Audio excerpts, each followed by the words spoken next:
अस्सलाम वालेकुम dear तालिबात। Smart syllabus के हवाले से हम आज आपका जो टॉपिक है वो पढ़ेंगे सिफारिश जो है बेसिकली अहमद नदीम कासमी का एक अफसाना है। अफसाना क्या होता है? अफसाना जिसको इंग्लिश में शॉर्ट स्टोरी कहते हैं, यानी मुख्तसर कहानी। यानी अफसाना हम इस तरह अफसाने को बयान कर सकते हैं कि एक ऐसी कहानी जो एक और आध घंटे में हम इसको पढ़ सकें और पढ़ने के बाद इससे कोई जो है सबक हासिल कर सकें, या कोई इसमें मुसन्निफ़ जो है किसी अखलाकी, माशरती, मुआशी या सियासी हालत को बयान करे और हमारे जहन में एक नक्श छोड़ जाए, इसको हम अफसाना कहते हैं। अहमद नदीम कासमी जो है वो हमारे उर्दू के एक नामवर जो है अफसाना निगार हैं। आपने उर्दू अदब को बहुत सारे जो है कहानियों से और नावलों से आपने नवाजा।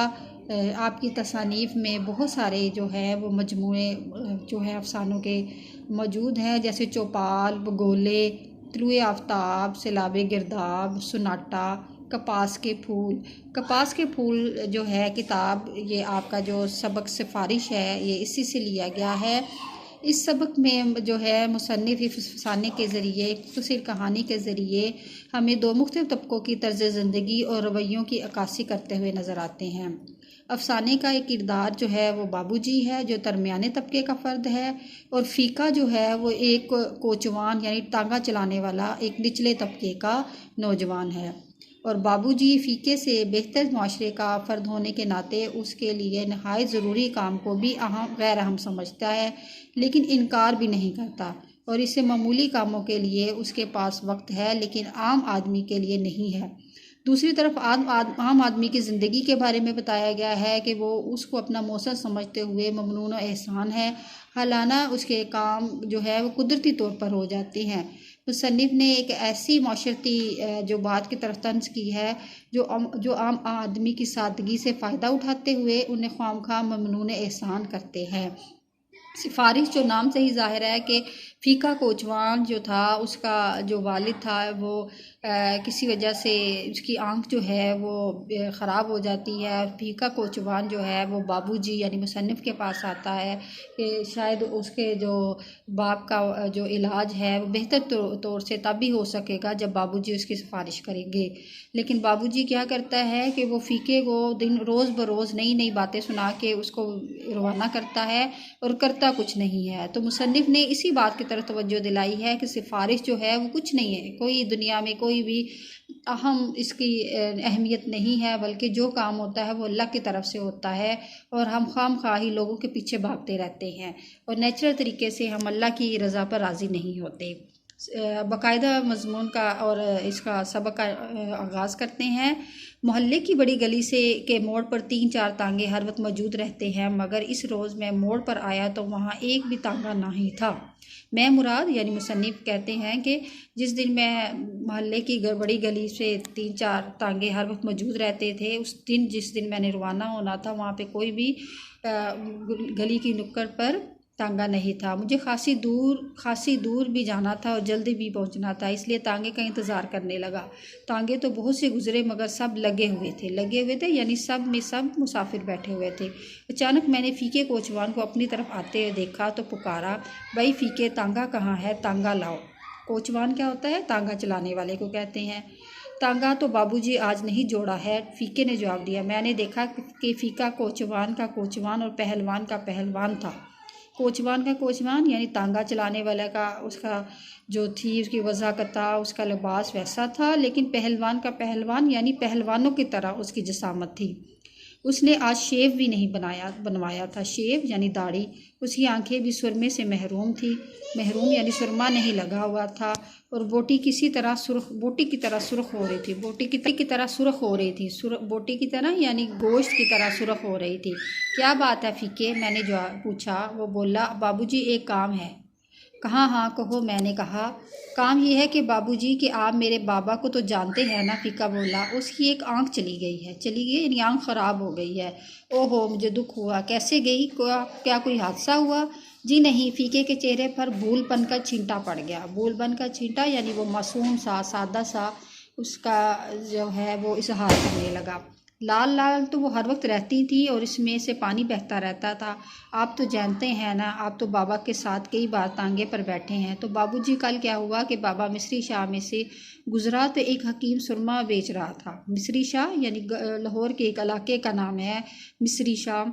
कहते हैं कि बाबा वहाँ से गुज़र रहा था उस इलाके से, तो मिस्री शाह के एक हकीम ने उनको एक सुरमा दिया। बाबा ये सुरमा ले आया और हमें बताया कि उसकी आँख की लाली जाती रहेगी, लाली सुर्खी। हकीम ने खुदा रसूल की कसम खाकर कहा है कि, और ये भी कहा है कि ना जाए तो क़यामत के दिन मुझे गर्दन से पकड़ना। मैंने भी कह दिया कि हकीम खुदा रसूल को बीच में डाल रहा है तो ज़रा सा लगा ले। अम्मा ने भी यही सलाह दी, मशवरा दिया। मैंने लुकमान हकीम और हिकमत का बादशाह पढ़ा और आंख में सलाई फेर ली। बस फिर क्या था बाबूजी, कसम खा कर कहता हूँ जब से अब तक आंख लगी हो। बाबूजी आप थक तो नहीं गए? सिगरेट वाले की कुर्सी ला उठा लाऊं? यानी ये फ़ीके ने बाबूजी को कहा, यानी मुसन्निफ़ को कहा कि आप मेरी बातें सुनकर थक तो नहीं गए? मैं साथ वाले सिगरेट वाले की दुकान से कुर्सी उठा के ले आऊँ, आप उस पर बैठ जाएँ। उस वक्त फ़ीका मुझे ऐसे लगा जैसे उसके चौड़े चकले सीने पर गुड्डे का हैरान सर रखा हो। चौड़े चकले यानी उसकी बड़ी जिसामत के पर गुड्डे का सर यानी गुड्डा। तो गुड्डे का सर यानी प्लास्टिक का जो गुड्डा होता है वो देखने में कितना उसका चेहरा हैरान कुन लगता है। मुसन्निफ़ कहता है कि मुझे भी उसका चेहरा गुड्डे की तरह हैरान लगा। मैंने कहा तुम हद करते हो फ़ीके, अब आगे भी कहो ना यानी आगे भी बोलो कि क्या माजरा हुआ। फ़ीके की आंखों में ममनूनियत की नमी जागी। ममनूनियत की नमी यानी वो बहुत ज़्यादा जो है एहसानमंद हुआ। बस बाबूजी आप खुदा आपका भला करे। रात तो चीख चाख के गुजार दी। फिर सुबह को मोहल्ले के सारे कोचवान इकट्ठे हुए तो इनमें से चचा शीदे ने कहा कि पोस्ट के डोडे पानी में उबालो। पोस्ट के डोडे यानी जिस तरह आप देखा होगा कि हरे चने के डोडे होते हैं, इसी तरह पोस्ट के भी डोडे होते हैं। किसी ने मशवरा दिया कि वो उबाल कर उसको पानी में भिगोकर आंखों पे लगाएं। दूनी पर बाबा इस तरह तड़पता रहा। फिर किसी ने कहा कि पालक का साग उबाल कर बांधा।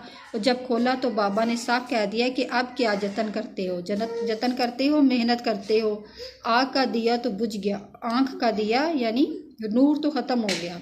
हमारे घर में तो पट्स पड़ गई यानी हम मातम बिछ गया। बाबूजी उसे एक अस्पताल में ले गए, फिर दूसरे में ले गए, दोनों में जगह ना थी। दोपहर को राजगढ़ के एक कोचवान ने बताया कि उसका साला म्यू हॉस्पिटल में चौकीदार है। म्यू हॉस्पिटल यानी लाहौर का एक अस्पताल है जिसका नाम म्यू हॉस्पिटल है।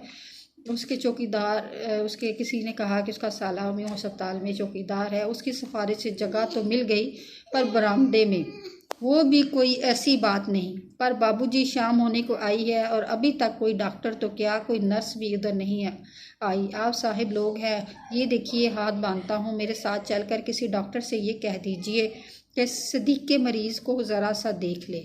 सदीक के मरीज़ कौन था? यानी उसका अब्बा, यानी उसके जिसकी आँख ख़राब हुई थी। मैंने कहा वहाँ एक डॉक्टर है, डॉक्टर अब्दुल जब्बार, उससे मेरा सलाम कहियो, काम हो जाएगा। ना हुआ तो कल मैं तुम्हारे साथ चलूँगा। इस वक्त मुझे एक दावत में जाना है, नाम याद कर लो, डॉक्टर अब्दुल जब्बार। फ़ीका मेरे बहुत से शुक्रिया अदा करके चला गया। फिर मुझे एक खाली तांगा मिल गया। जब तांगा म्यू अस्पताल के सदर दरवाजे यानी मेन दरवाजे के सामने से गुजरा तो मैंने देखा कि फ़ीका एक चौकीदार से बातें कर रहा है। जाहिर है कि डॉक्टर जब्बार का पता पूछ रहा होगा। एक बार जी में आई कि अस्पताल जाकर जब्बार साहब से कह दूँ, मगर अब तांगा आगे निकल गया था और मुझे पहले ही देर हो गई थी। कुछ दूर जाकर घोड़ा फिसल कर गिरा और 10 मिनट तक गिरा रहा। फिर जब उठा और चलने लगा तो यकायक जब्बार साहब का स्कूटर मेरे तांगे के करीब से जन से गुजर गया। जब्बार साहब मैं चलाया, मगर जब्बार साहब मेरी आवाज़ से तेज़ निकले, यानी मेरी आवाज़ से ज़्यादा वो तेज़ी से गुजर गए। कोई बात नहीं, मैंने सोचा कल कह दूंगा, कल पहला काम ही यही करूंगा। रात को मैं घर वापस आया तो मालूम हुआ कि फ़ीका कोचवान आया और कह गया है कि बाबू आए तो बुला ली। मैंने सोचा इस वक्त कौन बुलाए, अगर जब्बार साहिब अस्पताल ही को जा रहे हैं तो फ़ीके का काम हो गया है तो शुक्रिया सुबह कबूल कर लूँगा। अगर काम नहीं हुआ तो जो भी कोशिश होगी सुबह ही को ही होगी। सुबह को मैं अभी बस बिस्तर से निकला था कि फ़ीके ने दरवाज़ा खटखटाया। मालूम हुआ कि रात जब्बार साहब ड्यूटी पर नहीं थे, उनकी ड्यूटी आज दिन की है। यानी तुम्हारा बाप दिसंबर की सर्दी में बरामदे में ही पड़ा रहा। मैंने अपने अंदाज में तशवीश ज़ाहिर की। तशवीश यानी थोड़ी जो है वो खौफ ज़ाहिर किया। जी हाँ, वो बोला, मगर ये तो कोई अच्छी बात नहीं बाबूजी। आप तो हमारा घर नहीं आपने तो हमारा घर नहीं देखा। 10 साल से छप्पड़ पर पड़े हैं और उसी की आंख। मैंने पूछा। वो तो चलेगी बाबूजी। फीका यूं बोला जैसे उसके बाप की आंख ज़ाया हुए बरसों गुजर चुके हैं। मैंने कहा, जब आंख जा ही चुकी है तो बेचारे बुड्ढे को अस्पताल में क्यों घसीटते फिरते हो?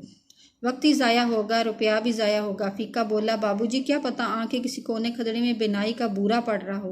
देखिए, चूल्हा बुझ जाता है मगर जब भी देर तक राख में हाथ नहीं डालते, क्या पता कोई चिंगारी सुलग रही हो।